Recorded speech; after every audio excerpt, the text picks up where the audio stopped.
Isaías capítulo 42.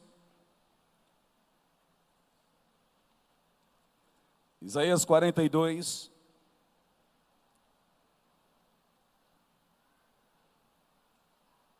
Versos 17. Isaías 42, versículo 17. Quem não veio domingo passado, estava no feriado prolongado. Ainda estou dentro de uma continuação. E eu acho que hoje a gente chega no final aí, tá? Sobre o tema esperança para a glória de Deus. Mas retrocederão em vergonha total aqueles que confiam em imagens esculpidas e que dizem aos ídolos fundidos: vocês são nossos deuses. Isso é, aqueles que fazem ídolos através da fundição. Vamos para o versículo 22. Mas este é um povo saqueado e roubado. Fui apanhado em cavernas, escondido em prisões, tornou-se presa, sem ninguém para resgatá-lo, tornou-se despojo, sem quem ninguém o reclamasse, dizendo: devolvam. Qual de vocês escutará isso ou prestará muita atenção no tempo vindouro? Quem entregou Jacó para tornar-se despojo e Israel aos saqueadores? Não foi o Senhor contra quem temos pecado? O profeta diz: não foi o Senhor contra quem temos pecado? Pois eles não quiseram seguir os seus caminhos, não obedeceram a sua lei, de modo que ele lançou sobre eles o seu furor, a violência da guerra, e os envolveu em chamas, contudo nada aprenderam. Isso os consumiu, e ainda assim não levaram a sério. Vamos ler novamente o versículo 24. Quem entregou Jacó para tornar-se despojo, e Israel aos saqueadores?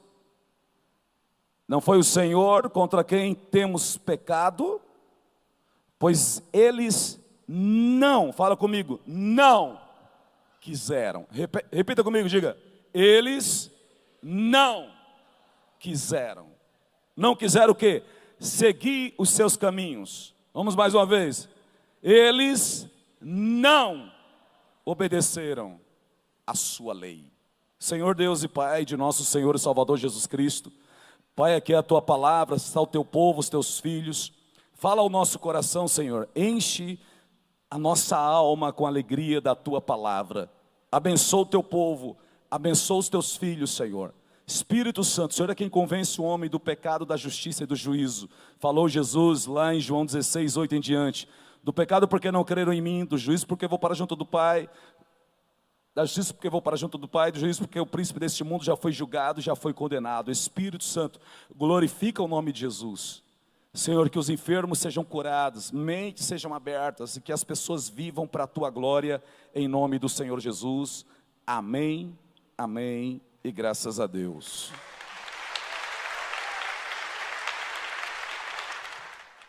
Irmãos, nós não servimos um Deus morto. Nós servimos um Deus vivo. Existe um trecho na Bíblia que fala sobre um cavalo branco, um cavalo vermelho, um cavalo preto e um cavalo amarelo que é meio esverdeado no original. Nesse texto bíblico, o cavalo branco representa um período de paz, só que é uma falsa paz e vai se cumprir aquilo que o apóstolo Paulo disse: quando estiver falando de paz, virá repentina destruição. É uma falsa paz. O cavalo vermelho, que está na Bíblia de forma profética, representa a guerra, aquele que vai tirar a paz do mundo. O cavalo preto representa a fome, onde pessoas vão ter que ter muito dinheiro para comprar 1 quilo de trigo, muito dinheiro para comprar um alimento para matar a sua fome. E o cavalo amarelo, que no original é mais para verde, esverdeado, fala sobre a morte, que o Hades, o inferno, a acompanha. Esse texto de Apocalipse capítulo 6, que eu acabei de dizer, está em Apocalipse capítulo 6, foi escrito há milhares de anos atrás. E Fomes era regional. Só que Fomes, que era regional, agora está se tornando de forma continental. Há muitos, milhões e milhões de pessoas morrem de fome anualmente. E isso está se espalhando pelo mundo. As pessoas falam, Deus vai trazer o juízo sobre a terra quando? Deus já estabeleceu um juízo sobre a terra desde a queda do homem, está diante dos olhos do homem, e o homem não vê porque não quer. Porque o Senhor já tinha dito para Adão e para Eva, o dia que vocês comerem desse fruto, do conhecimento do bem e do mal, vocês morrerão. Espiritualmente morreram, mas consequentemente entrou uma espécie de juízo no mundo. E qual é o nome desse juízo? Esse juízo que entrou no mundo, quando você passa em ter entendimento, ainda criança, você já sabe o nome dela. E esse juízo será a última a ser destruída. Se não me falha a memória, 1 Coríntios capítulo 15, versos 26 ou versos 23, me ajudem aí. A morte será a última a ser destruída. O último inimigo a ser destruído é a morte. Então está aqui um tipo de juízo que já foi estabelecido por Deus, e que ela já está no mundo desde que o homem fez o quê? Desobedeceu a Deus. Fala comigo, a morte entrou no mundo desde o dia em que o ser humano desobedeceu, não cumpriu a palavra de Deus, duvidou de um decreto de Deus. Então não adianta ficar falando, quando é que Deus vai vir, quando é que Deus vai vir, e quando é que vai acabar, o apocalipse vai acontecer. Quinta-feira morreu um jornalista da Folha, que escreveu e zombou daquela mulher que esteve lá e falou do apocalipse lá na Bahia. Só que esse mesmo zombador que morreu quinta-feira, foi um que desejou a morte de Donald Trump.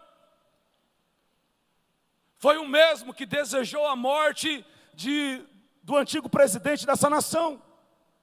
Foi o mesmo que desejou a morte de muitas pessoas. Desejou a morte de todos aqueles que vestiam camisa verde e amarela. Mas sabe o que aconteceu com ele? Morreu.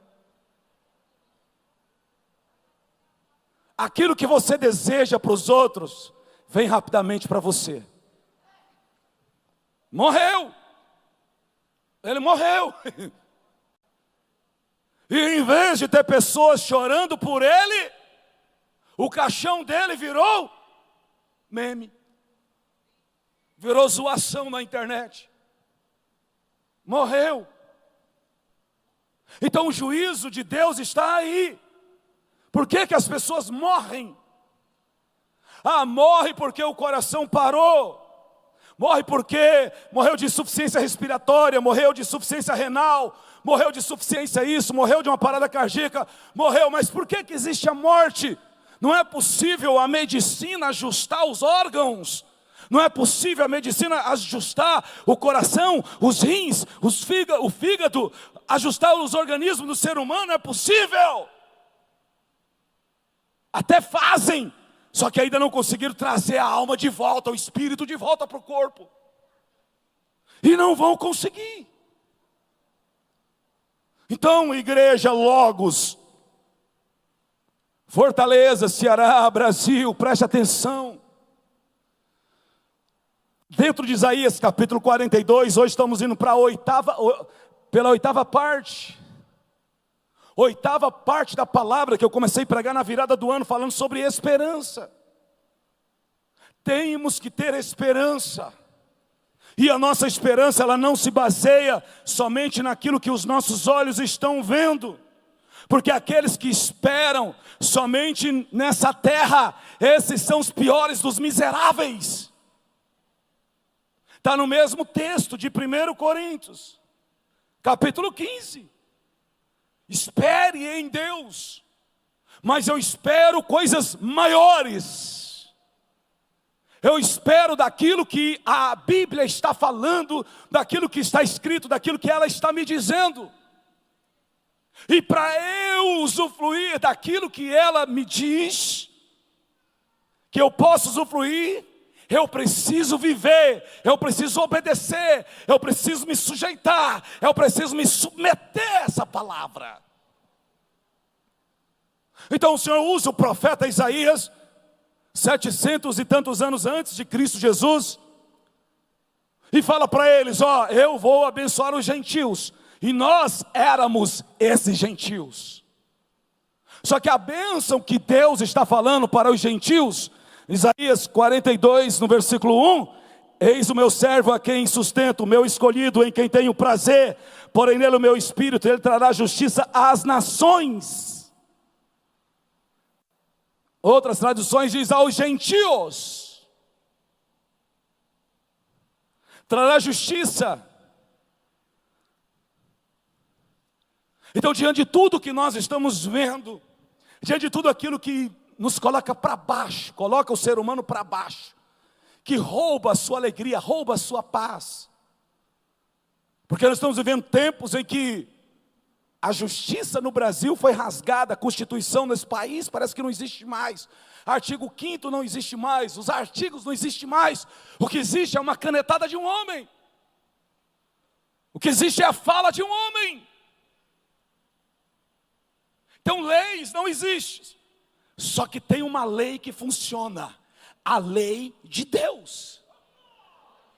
Existe uma justiça que funciona, a justiça de Deus.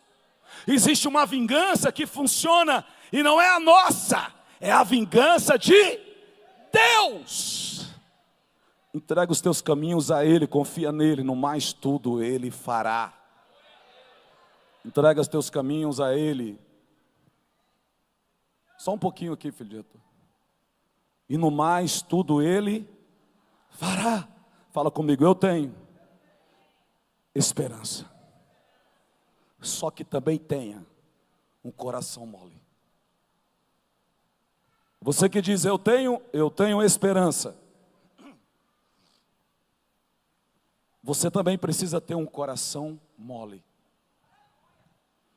Um coração quebrantado. Por quê, pastor? Porque a dureza do coração do povo de Israel os fez cegos e surdos para a revelação especial de Deus. Então nós temos que tomar muito cuidado com o nosso coração. Eu tenho esperança, eu tenho esperança, eu tenho esperança, mas também tenha um coração quebrantado. Tenha um coração mole, um coração compungido. Para que se cumpra na tua vida aquilo que está escrito no Salmo 51, versículo 17. Um coração quebrantado, irmão, vale mais do que 1000 bois sendo sacrificados. Um coração quebrantado diante de Deus vale mais do que milhões de bois sendo sacrificados. Os sacrifícios que agradam a Deus são o quê? Um espírito quebrantado.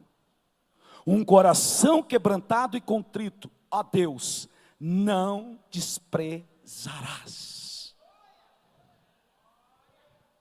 Fala comigo, Deus não despreza um coração quebrantado.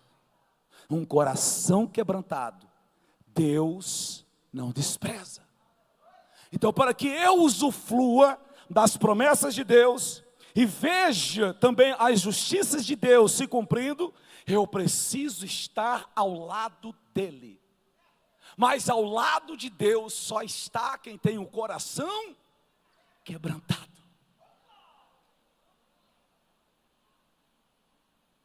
Então as coisas estão acontecendo no mundo, as zombarias estão aí, zombam das coisas de Deus, mas nunca se falou tanto de Apocalipse como nesse carnaval. Deus permitiu uma pessoa lá no carnaval e colocou gasolina na fogueira. E a outra que disse que ia macetar o Apocalipse, com um pouquinho tempo depois estava chorando. Porque o cavalinho não conseguia puxar o trio elétrico. Cavalo é aquele, a Scania, ou o Volvo, ou o DAF, o cavalo mecânico que puxa o trio elétrico. Se eu pudesse descer, eu mesmo ia fazer. Não vai não consegue. E mesmo não querendo admitir, eu vou ficar assim, porque existem umas leis lá de cima. Existem umas leis lá de cima? Não quer falar o nome daquele que rege as leis da terra? É Deus. Talvez seja o meu último carnaval, foi isso que ela disse. Talvez seja o meu último carnaval, não aguento mais. E a outra gritou: ai meu Deus, não! Se alguém estava com força para macetar o Apocalipse, em pouquinho tempo já não estava aguentando mais.